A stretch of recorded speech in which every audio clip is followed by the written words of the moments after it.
Hi everyone! Welcome again to my channel. At ngayon guys ay makulimlim na panahon at mamaya mayroon kaming ulan. So binaba ko na yung plastic cover dyan. Ayan. Dito din, binalik ko to. Ayan, para hindi mabasa yung mga halaman ko dito sa baba. Ayan oh. So ito pinasok ko konti kasi ang gagawin ko ngayon ay mag-i-spray ako ng gamot para sa powdery mildew. Ayan. So mayroon na akong ni-ready dito. Ayan. Sprayhan na natin. Ayan. So, ganyan lang guys. Gusto ko silang basain. Ayan. Basang-basa. Ayan.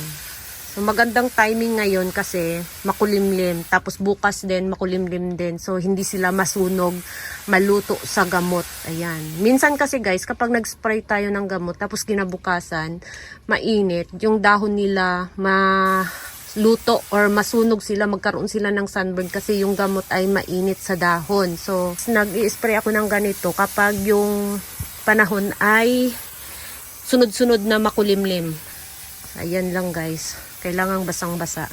Kaya tina-timing ko lagi kapag nag-spray ako yung makulimlim yung panahon. Yung sunod-sunod na makulimlim. Katulad ngayon, makulimlim ngayon. So, bukas din makulimlim din. So, tamang-tama, natuyo na sila sa pangatlong araw.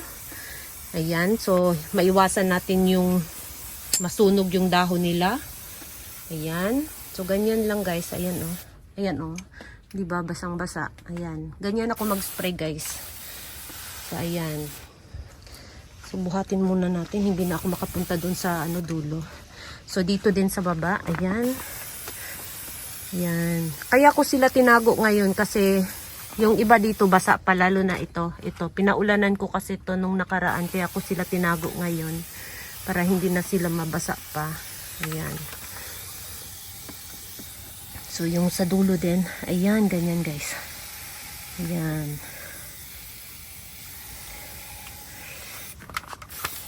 So, ang aking ebony nandito sa ilalim. Ito din, pinaulanan ko din yan. Ayan. So, nung nakaraan, whole day na umuulan. So, whole day ko din silang pinaulanan yung iba dito. Yung dry na talaga. Whole day ko din sila pinaulanan. Ayan, pati yung pot. Pati yung pot, guys, inaano ko din. Binabasa ko din. Ayan. Basang-basa. So, ganyan. Ayan. Then, pump tayo. Ayan. Ang hirap mag-ano kapag isang kamay lang. Ayan.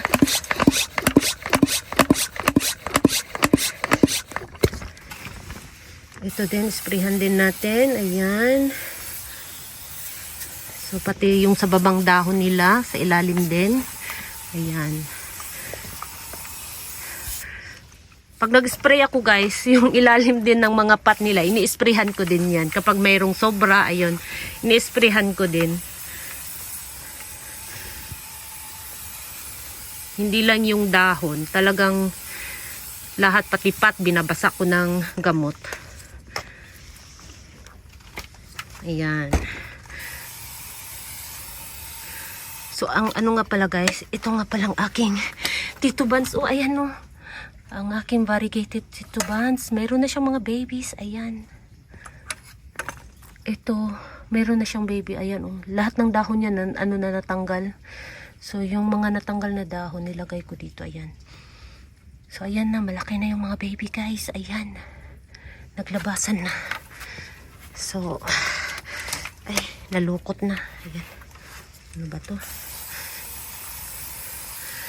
Plano ko tong iripat. Kaya lang, ayun nga, pinaulanan ko. Kaya basa pa siya. So, inantay ko muna siyang matuyo. Ayan. So, kailangan iba-ibang direction kapag nag-spray. Talagang lahat ng kanyang dahon sa sprayhan. Huwag lang yung pinakagit ng dahon, pati yung sa gilid. Ayan. So, ito din, mayroon din dito. Mayroon din dyan. Ayan. So, ayan, dito na tayo banda. So, marami pa akong sprayhan, pati dun sa kabila kong patungan. Ayan, dito muna yung inuna ko. So, ito din aking dito. Ayan, sprayhan din natin. So, So, ayan, pati ito, sprayan din natin, ayan.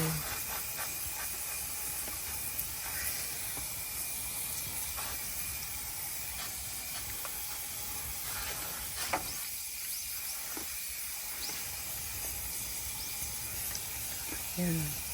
Ang ganda talaga ng kulay nitong si Furididity, oh. Nag-iba na yung kulay niya sa gitna. Pinaulanan ko kasi. Yan. So, nakainom pa siya ng tubig. So, nag-iiba yung kulay nila guys kapag nakainom sila ng tubig. So, okay lang yan kasi kapag na-dry na naman sila, bumabalik din naman sila sa dati. So, no worry. So, dito din, sprayhan din natin. Nandito ko nilagay yung ano. Ayan, nandyan siya. So, sprayhan din natin dyan. Yan, medyo umukay na ang aking opal ngayon. Tapos meron siya mga flower ngayon. Ayan. So, ito. Ayan. So, ito nga palang aking ruby tent. Ayan, kinatings ko ulit dito. Ayan, oh. May cuttings. Tapos, yung kinat ko nandito. Ito.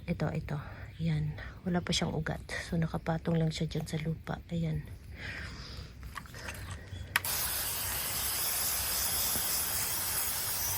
Ayan. So, nawala nga pala dito ang aking moonstone kasi tinanggal ko siya sa kanyang pot at nilipat ko sa pabilog na pot. Kaya wala siya dito. Ayan. So, ayan. Ito, mga na-damage to. Tapos, nilagay ko na lang dito. Pinag-isa ko na lang sila. Ayan. Mga baby na na-damage. Ayan. So, ito din, meron pa din siyang, hindi pa rin naubos ang kanyang mga itim-itim sa dahon. Kaya lang, ayan, unti-unti namang umukay yung bagong rosette. Ayan, oh. Medyo lumaki na ng konti. So, ayan. So, punta pa tayo sa isa kong patungan. Let's go! So, ayan, nandito na tayo. Ayan.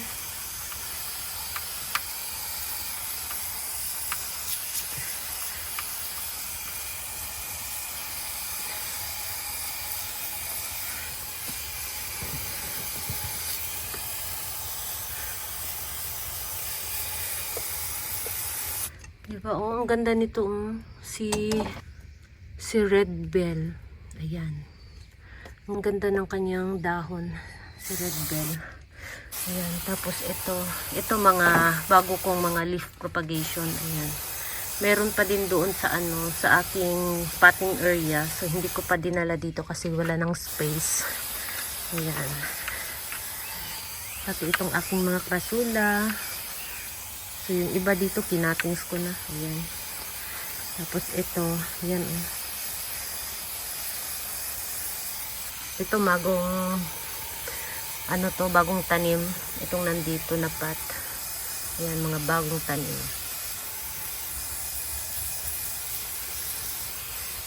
Ayan.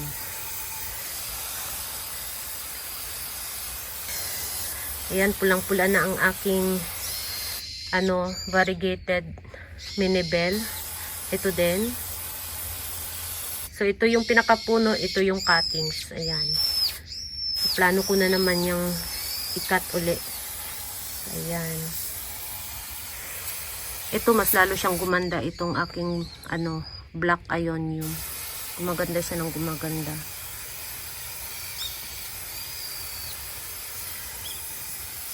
So, ito yung mga kinat ko na ayan, ito na yung mga head. Ayan, ng aking titubans. Tapos, dito din sa ibabaw, ayan, meron pa akong dito, hindi ayan hindi pa tinanim.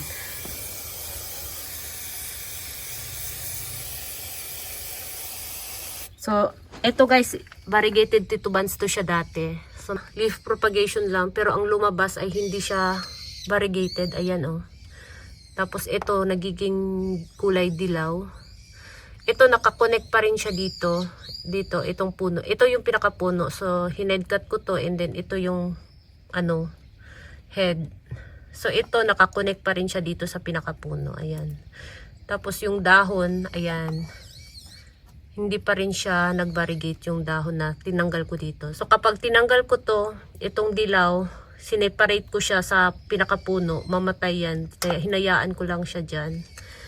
Ayan. So ito, nagka-damage to nung summer. Ayan, tingnan niyo wala nang dahon oh. Pero umukay naman siya. So inaantay ko lang siyang magkaroon siya ng mga baby dyan system. At nagpropagate din ako nito sa dahon. Ang hirap niyang ipropagate sa dahon ha. Grabe. Nagka-baby naman siya pero namatay din kasi nagbakasyon ako and then pagbalik ko, wala na. Puro na sila dry. Ayan. So ito mga tinanggal ko to sa sapat kasi nagkaroon sila ng damage and then nilagay ko lang dito. Inantay ko siyang mag-ugat. Ayan, wala pa siyang ugat hanggang ngayon. So dito lang siya nakalagay. Ayan, ito, meron na. Mayroon na siyang ugat. Oh. Ayan. So, dyan lang sila. Inantay ko silang mag-ugat. Ayan. Ito, nahulog to. Ang aking baby finger. Nahulog siya, kaya ganyan. Yung mga dahon niya natanggal. Ayan, nahulog. Ayan, oh, nabali pa to. Ayan, oh.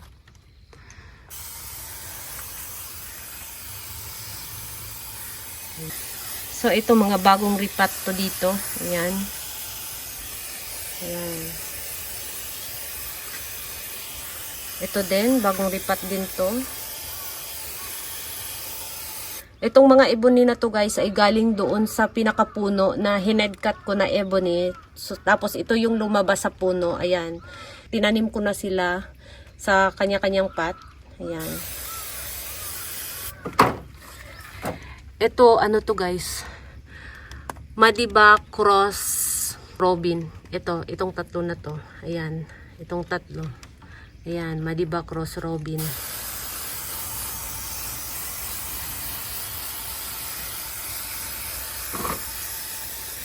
So, ganyan lang guys. Tapos na tayo sa aking pag-i-spray. And, ito nga pala guys. I-update ko kayo. Ayan oh. Malaki na ang kanyang baby. Si Raindrops. Ayan. Diba? Kita ninyo. Malaki na oh. Ito, nawala yung rosette sa gitna. Ewan ko bakit. Yan. Pero itong isa, ayan oh. Tapos meron na naman doon sa baba oh. Ayan, merong dalawa dyan. So, ayan guys. Malaki na. Pwede na siyang tanggalin. Pero hindi ko na siya tanggalin. Hayaan ko na lang siya dyan hanggang next year. Hanggang dito lang guys, and thank you so much for watching, and please don't forget to subscribe and like at i-share nyo na din. So maraming salamat sa lagi ninyong panonood at sa inyong support. See you on my next video. Bye bye. Ang ganda ng kulay ni Tito Vance. Ayan.